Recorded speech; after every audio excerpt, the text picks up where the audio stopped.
ഇനി അടുത്തതായി മാജിക് അവൻ്റെ second recipe of the week. ഈ ആഴ്ചത്തെ ഈ സെക്കൻഡ് റെസിപ്പി ഒരു പാനീയമാണ്. പാനീയം എന്ന് പറഞ്ഞാൽ നല്ല തണുപ്പിച്ച് കുടിക്കാൻ പറ്റുന്ന കാര്യം, ഒരു ഷേക്ക് പോലെ എന്ന് പറയാം. പക്ഷേ ഇത് കണ്ണൂർ ഭാഗത്തൊക്കെ വളരെ ഫേമസ് ആയിട്ടുള്ളൊരു കോക്ടെയിലാണ്. കണ്ണൂർ കോക്ടെയിൽ എന്നാണ് പറയുക. പക്ഷേ അതിൻ്റെ എക്സാക്റ്റ് രൂപമാണോ എന്ന് ചോദിച്ചാൽ എനിക്കത് പറയാൻ പറ്റില്ല. നമുക്ക് ചെറിയ ചെറിയ വേരിയേഷൻസ് ഒക്കെ ഉണ്ടാവുമല്ലോ, അതനുസരിച്ചിട്ട് ചെയ്യും. പക്ഷേ അതിലെ പ്രധാനപ്പെട്ട 2-3 ചേരുവകൾ ഇതിനകത്ത് ചേർന്ന് വരുന്നുണ്ട്. അതിലേറ്റവും പ്രധാനം എന്ന് പറഞ്ഞാൽ പപ്പായ, അതുപോലെ ക്യാരറ്റ് ഒരു 2 എടുത്ത് വെച്ചിട്ടുണ്ട്. സാധാരണഗതിയിൽ ഇതിൻ്റെ പ്രൊപ്പോർഷൻ അനുസരിച്ചിട്ട് മാറും. പപ്പായ ചിലർ കൂടുതൽ ചേർത്തിട്ട് ക്യാരറ്റ് കുറയ്ക്കും, ക്യാരറ്റ് വേണമെങ്കിൽ കൂടുതൽ ചേർത്തിട്ട് പപ്പായ കുറയ്ക്കും. അതൊക്കെ നമ്മളുടെ ഇഷ്ടത്തിന് ചെയ്യാം. എന്തായാലും പപ്പായ, ക്യാരറ്റ് വേവിച്ച ക്യാരറ്റാണ്. ഇത് 2 ക്യാരറ്റ് വേവിച്ചതാണ്. അതുപോലെ പപ്പായയുടെ ഒരു ഏകദേശം ഒരു 2 കപ്പ് ഉണ്ടെന്ന് പറയാം, നല്ല പഴുത്ത പപ്പായ. പിന്നെ അണ്ടിപ്പരിപ്പ് ഒരു 25 ഗ്രാം ഞാൻ കുതിർത്ത് വെച്ചിട്ടുണ്ട്, അതും കൂടിയൊക്കെ ചേർത്താൽ. പിന്നെ 2 ഡേറ്റ്സ്, 2 എന്ന് പറയുമ്പോൾ വലുതാണെങ്കിൽ, ചെറുതാണെങ്കിൽ 3 ഞാനിപ്പോൾ ഒരു 3 ഡേറ്റ്സ് എടുത്ത് അതിൻ്റെ സീഡൊക്കെ മാറ്റിയിട്ട് വെച്ചിരിക്കുന്നു. ഇതാണ് പ്രധാനം. പിന്നെ 1/2 ലിറ്റർ പാലെടുത്ത് വെച്ചിട്ടുണ്ട്. അത് ഫ്രോസൺ മിൽക്ക്, അതിനെ കഷ്ണങ്ങളായിട്ട് മുറിച്ച് വെച്ചിട്ടുണ്ട്. ഐസ് പാൽ. കണ്ണൂർ കോക്ടെയിൽ ചേരുവകൾ: നന്നായി പഴുത്ത പപ്പായ ചതുര കഷ്ണങ്ങളായി മുറിച്ചത് 1 കപ്പ്, ക്യാരറ്റ്സ് ചതുര കഷ്ണങ്ങളായി മുറിച്ച് വേവിച്ചെടുത്തത് 3 കപ്പ്, പഞ്ചസാര 2 മുതൽ 3 ടേബിൾ സ്പൂൺ വരെ ആകാം, ഈന്തപ്പഴം അതിൻ്റെ അകത്തെ കുരുവെല്ലാം മാറ്റിയത് ഒരു 3 ഇത് ഓപ്ഷണലാണ്. ഫ്രോസൺ പാല് 1/2 ലിറ്റർ ഫ്രീസറിൽ വെച്ച് ഫ്രീസ് ചെയ്തെടുത്തതാണ്, കഷ്ണങ്ങളാക്കി മുറിച്ചത്. അണ്ടിപ്പരിപ്പ് 25 ഗ്രാം കുതിർത്തെടുത്തത്. കോൺഫ്ലേക്സ് 1/2 കപ്പ് മുതൽ 1 കപ്പ് വരെ ആവശ്യാനുസരണം. അലങ്കാരത്തിന് ആവശ്യമുള്ള അണ്ടിപ്പരിപ്പ് 1/4 കപ്പ്, കിസ്മിസ് 1/4 കപ്പ്. ഇനി തുടങ്ങാം. ബൗളിലേക്ക് ഇത് വേവിച്ച ക്യാരറ്റ്, പിന്നെ പഞ്ചസാര ചേർക്കാം, ഒരു 2 ടേബിൾ സ്പൂൺ പഞ്ചസാര. മധുരം വേണമെങ്കിൽ ഓരോരുത്തരുടെ ഇഷ്ടത്തിനനുസരിച്ചിട്ട് മാറ്റങ്ങൾ വരുത്താം. പിന്നെ കുറച്ച് പപ്പായ, 1 കപ്പോളം പപ്പായ. ഇനി അണ്ടിപ്പരിപ്പ് കുതിർത്തത്, ഡേറ്റ്സ് നമ്മുടെ ഈന്തപ്പഴം. പല കാര്യങ്ങളും ഓപ്ഷണലാണ്, നമുക്ക് വേണം വേണ്ട, പക്ഷേ 2 കാര്യങ്ങളും മസ്റ്റാണ്. അതായത് പപ്പായയും വേണം, ക്യാരറ്റും വേണം. അത് കണ്ണൂർ കോക്ടെയിലിൽ ആ 2 കാര്യങ്ങൾ എന്തായാലും വേണം. ഇനി എന്താ ചെയ്യേണ്ടതെന്ന് വെച്ചാൽ പാൽ പീസസ് ആക്കി വെച്ച് പാലിപ്പോൾ എല്ലാവരും കൂടി ഒട്ടിയിരിക്കുന്നു പരസ്പരം. ഓക്കെ, ആദ്യത്തെ ഒരു ബ്ലെൻഡിങ്.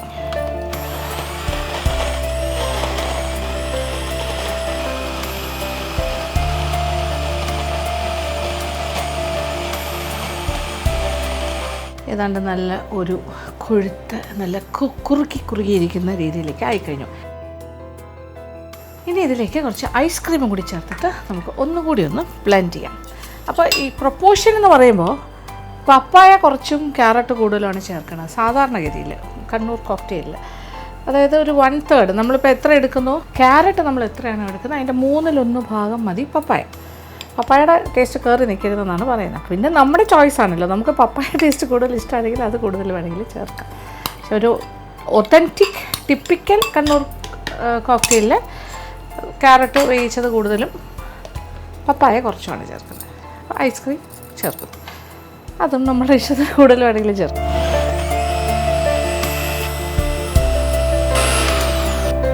എല്ലാം കൂടി ചേർത്ത് നല്ലതായിട്ട് ബ്ലെൻഡ് ചെയ്ത് കിട്ടിയിട്ടുണ്ട്. അപ്പം ഞാൻ അതിനകത്ത് കുറച്ച് ഡേറ്റ്സും കൂടി കുറച്ചേ ചേർത്തുള്ളൂ, പക്ഷേ അതിനൊരു ചെറിയ ഡിഫറൻസ് ഉണ്ടാക്കും. എല്ലാം കൂടി ഒരു ചെറിയ മാറ്റങ്ങൾ. ഇനി ഇതിനകത്തേക്ക് അത് ഇടയ്ക്കിടയ്ക്ക് കടിക്കാനായിട്ട് ഇങ്ങനെ കുറച്ച് കാര്യങ്ങളൊക്കെ കിട്ടണം. അതിനായിട്ട് സാധാരണഗതിയിൽ ഇതിനകത്തോട്ട് കുറച്ച് കോൺഫ്ലേക്സ്,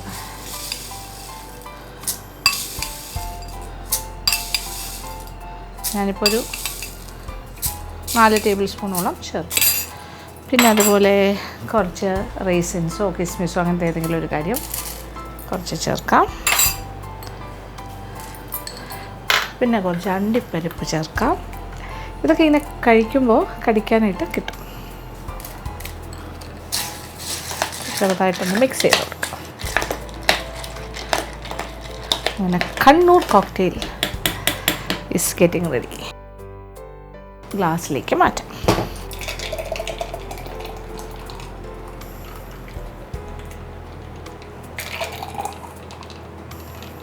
നല്ല തിക്കായിട്ടുള്ള ഷേക്കായിട്ടാണ് കിട്ടുന്നത്.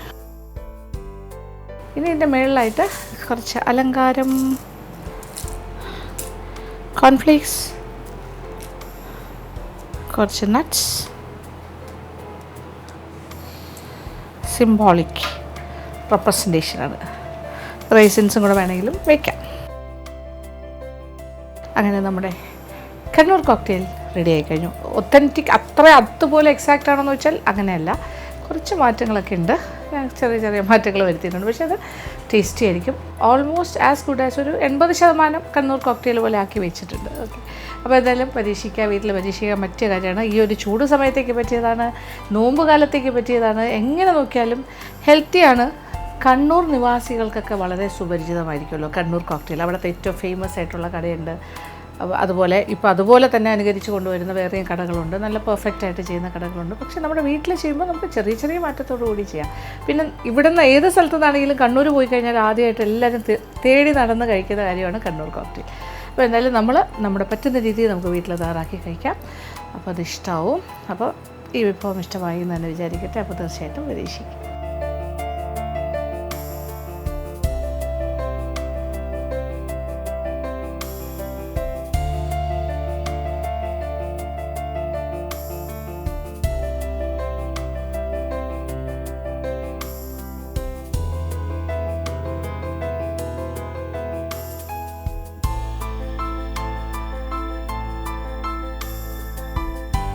ഇന്നത്തെ എപ്പിസോഡിൽ കാണിച്ച 2 വിഭവങ്ങൾ നിങ്ങൾക്ക് എല്ലാവർക്കും തന്നെ ഇഷ്ടപ്പെട്ടു കാണുമെന്ന് വിചാരിക്കുന്നു. ആദ്യം കാണിച്ചതൊരു ബീഫ് ഐറ്റമാണ്.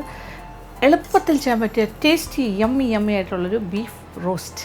അത് ഏതിറച്ചിയിൽ വേണമെങ്കിലും ചെയ്യാം, മട്ടണിലും ചെയ്യാം, ചിക്കനിലും ചെയ്യാം. അപ്പോൾ അത് മസാലയൊന്നും അധികം ഇല്ലാതെ, പക്ഷേ നല്ല സ്പൈസിയാണ്. അത് നിങ്ങളുടെ ഇഷ്ടത്തിനനുസരിച്ചിട്ട് എരിവ് കൂട്ടണ്ട കേട്ടോ, കുറച്ചാൽ ആവശ്യത്തിന് കുറച്ച് ചെയ്യാം.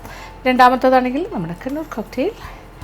അപ്പോൾ ഈ 2 വിഭവങ്ങളും പരീക്ഷിക്കുക, എല്ലാവർക്കും ഇഷ്ടമാവും. അപ്പോൾ ഇന്നത്തെ എപ്പിസോഡ് ഇവിടെ അവസാനിക്കുകയാണ്. വീണ്ടും പുതിയ വിഭവങ്ങളുമായി മാജിക് അവനിലൂടെ കാണാം.